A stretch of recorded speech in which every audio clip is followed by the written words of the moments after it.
Aye. This is Africa. This is Africa. Hey man, you're listening to the Afro boss DJ Edu. This is Africa. The hottest music from around the motherland. You are tuned into the Afro boss DJ Edu. Let's go.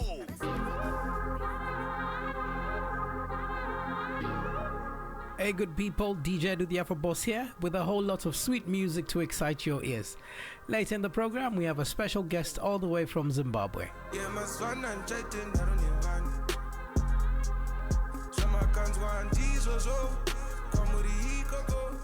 R&B and hip-hop artist Hilly Ngakudzwe Chipunza, aka Hillzy, will be sharing his musical journey with us. His influences include Grammy Award-winning American singer-songwriter Chris Brown and artists closer to home such as Oliver Mtukudzi.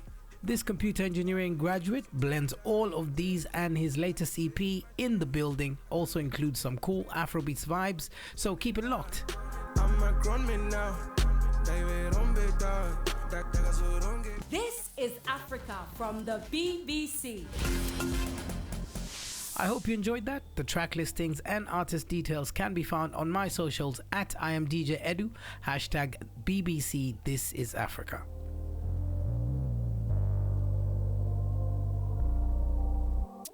Forever, forever, girl, forever, hey, forever, forever, girl, forever. Why you see what shitty move on your mango? You would only see that I'm in love with you. Why you see what shitty move on your mango? You would only see that I'm in love with you.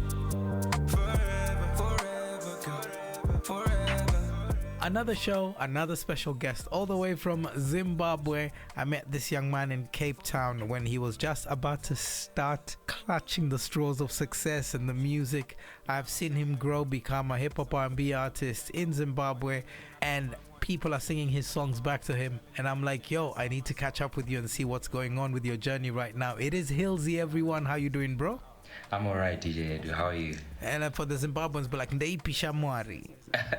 Should you say? What do you say my levels? Did you say my levels? Did you bored? You got it right. Yeah, and you know, just starting with that bit, I mean, I hear Zimbabweans don't really recognize you as a Zimbabwean artist because of the type of music you do. You sound very Western to them. Explain.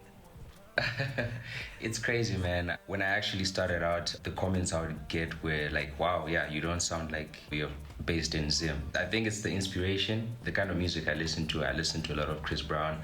I listen to a lot of Drake, Lil Wayne, Western music. So because of that, I've always tried to add like my African flavor to it.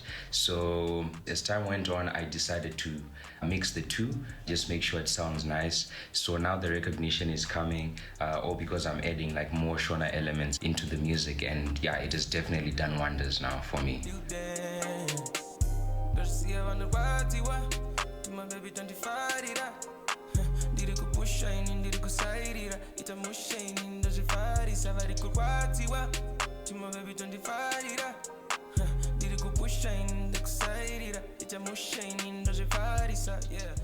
Recently, I saw on your socials people are literally singing the words of your songs back to you, and I'm like, that's when you kind of like feel that as an artist you kind of like achieved something. Yo, it was amazing because that was the first show I'd done like after say 9 months.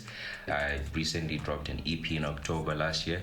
So dropping this music, I just discovered that a lot of people in Zim, because we don't have like credit card systems, so they don't like officially stream the music. However, the music is playing like in, you know, public areas, it's playing in clubs and recently on TikTok. So I eventually got a lot of people mentioning me on TikTok, and I was like, hey, we're onto something here. So I've pretty much just, you know, tried to curate the music so that it's audible and it's edible as well to the people of Zim, because if anything, as an artist, I think the rooting is so necessary. For me, this really meant a lot. It was amazing just to be on stage and be like, wow, that's the feedback you need as an artist, to be honest. It was a beautiful set. Yeah, I think that was one of like my best shows actually.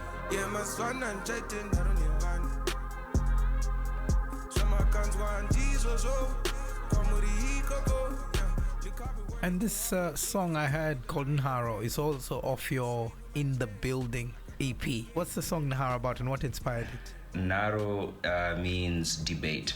The chorus essentially is saying that I'm no longer debating with people. If you had something about Hillzy, it's okay wherever you are. Personally, I'm working too hard. I can't be working this hard for people to say I'm not the best. I can say it with my chest. I have the whole game pressed. So I think the Shona part of it, the Zimbabwean people appreciate or like the song, and people just keep saying that, even like in the streets, like they say that phrase, "Anchaite naronevan," which means, I'm no longer debating with people. It's become like public slang, all because of TikTok. That's how literally I got, the whole of Zim to sing about it, because it's such a popular statement now.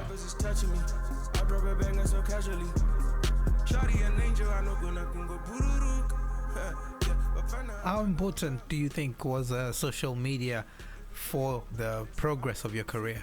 It definitely was, man, because I just wanted to make music that anyone and everyone from, around the world can listen to, and above all, just put Africa on. I was studying for most of the time. When we met in Cape Town, I was actually in school. I was at UCT. So because of that, it was so hard to connect with the people of Zimbabwe initially. So that's how social media started building up for me, because it was a way to connect with just Zim. But I learned about it so much, and then I was like, hey, why not target people in Cape Town? Hey, why not target people in Johannesburg? Why not Nigeria, to like the rest of the world? So social media is quite key for me.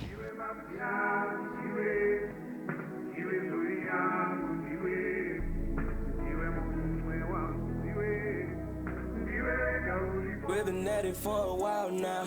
Our old love should be richer like wine now. But I see that you're starting to doubt now. You're feeling like this love is a countdown. There's a countdown. Do you think that whole wanting to be international influences artists like yourselves who want to be noticed outside of Zimbabwe and be respected in Zimbabwe at the same time? Does that create a tough balance for what kind of music you make? Man, that's the hardest thing, because at some point I knew I had to connect with the roots, but there also needs to be like a fine balance. That Shona sound is also needed, the international sound is needed, and I think that was like the fine line of it. So it's been tough, but I think I found the balance. It's interesting for me because you look at South Africa, even with the Amapiano, there's a hint of Kwaito. You look at Ghana, there's a touch of hip life. Do you think that with one of the most exported sounds from Zimbabwe, the Chimurenga vibe of Oliver Mtukudzi, there's a way in which you guys can fuse that and make that a sound, because the Chimurenga is already out there? It's just a suggestion. What do I know about music?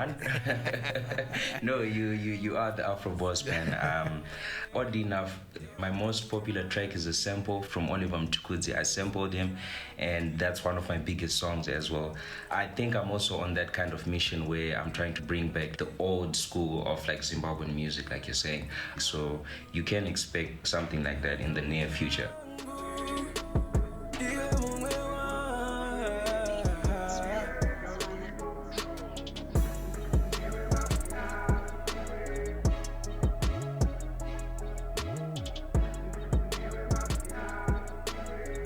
What was the song that you did with the sample from Oliver Mtukudzi, and what was the song about? It's a love song, actually. It's called Ndiwewega Uripo, so it means you're the only one that's here.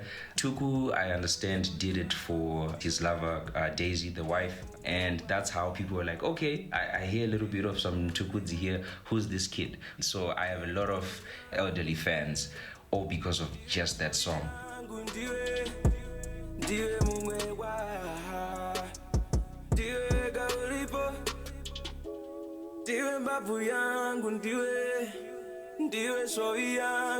And you kind of flirt between hip-hop and R&B flawlessly, but you haven't ventured into the other genres that are quite popular. Why did you pick to stick with hip-hop? So I'm a producer. I also make my own beats, right? And I also recently did an Afrobeat song, Chargy. Did very well, and I also see the potential in it, but I just feel like I've already started this R&B and hip-hop journey. I would love to collaborate with other artists. I just genuinely think I would be a better feature than an Afrobeat artist. My shawty, my somebody, my bestie, my shawty.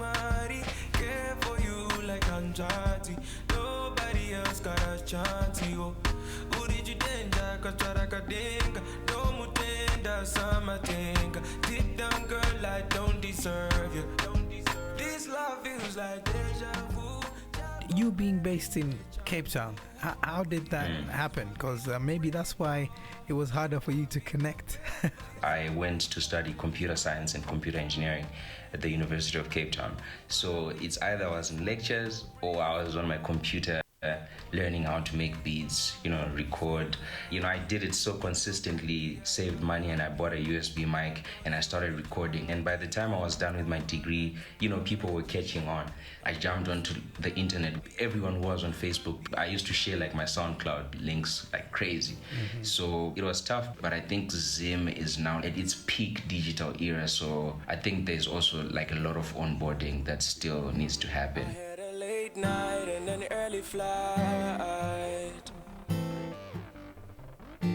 And girl, I can't lie, I had a great time.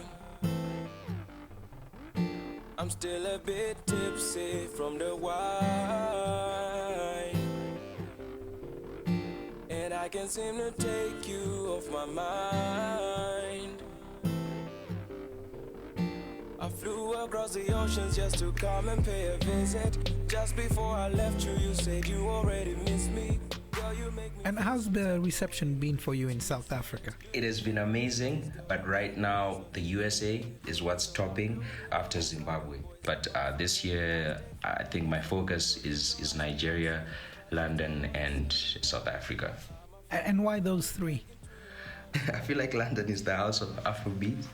I have a few Afrobeat songs, like the half of the album. So the half of it is like hip hop, rap, and then the other half is mellow Afrobeat type of songs. They're doing very well, like in London. With regards to Nigeria, there's so much talent, and if I could, I would work with anyone and everyone. I love the sound. Then with regards to South Africa, I guess all three, I think they're the countries for music. Things are happening, and I want things to happen for my country as well. What is the place that has really surprised you where your music is being consumed? India is very surprising, and then the United States as well, because to be honest, the dream is to get to LA eventually, but I just felt like that's gonna be like years, But now it seems like so immediate, because just from that performance you saw, Chris Brown's producer, Bobby Love, he followed me and he was like, hey, let's work. He sent me beats recently, like last week. So for me, that was quite amazing. Have you seen a growth, progress in either your music making, your lyric writing? I'm going back to the first lyrics, man. Do you remember them? I do. Lyrics? Come on, let's hear those corny lyrics now. Come on. So I think I had like one called Let Me Know. It went something like, baby girl, this life is too fast for me. I just want to be with you and be free. Study so hard and just get my degree. Start a family with you overseas. I know I look immature, but I can take care of you. Girl, that's for sure. No need for you to be so insecure. My love is knocking, girl, just open the door. Your mama don't want you to be with a rapper. I forgot it the other channel. But disappointing, man. To hear that. To be together, I will support you in all your endeavors. I love to see you proud, but I hate to see you hustle. I want to be the man that will keep you out of trouble. My writing has definitely gotten better. And then in terms of production, I've also grown. I have like 3 tracks that I produced in the previous EP. I'm also so open to like other producers working with me. I've been working with Beatsmith and Smokey. These other producers keep me on my toes, and they also make sure that I'm writing good, unique stuff.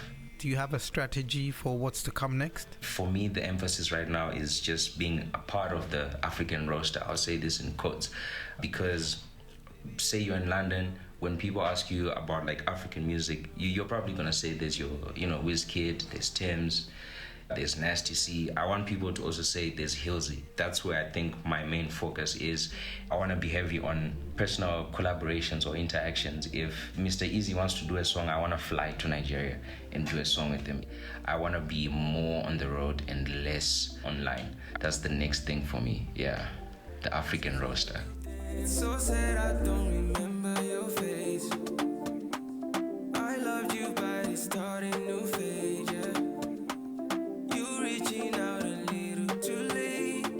And we wish Hilary Ngakudzwe Chipunza, aka Hillzy, the very best in 2023. Yeah. Where does time go? Just enough time left for this week's classic, all the way from Zimbabwe, courtesy of Oliver Mtukudzi, released in 1999. This is Toddy. What shall we do? Until next time, stay safe. Peace, peace. Oh.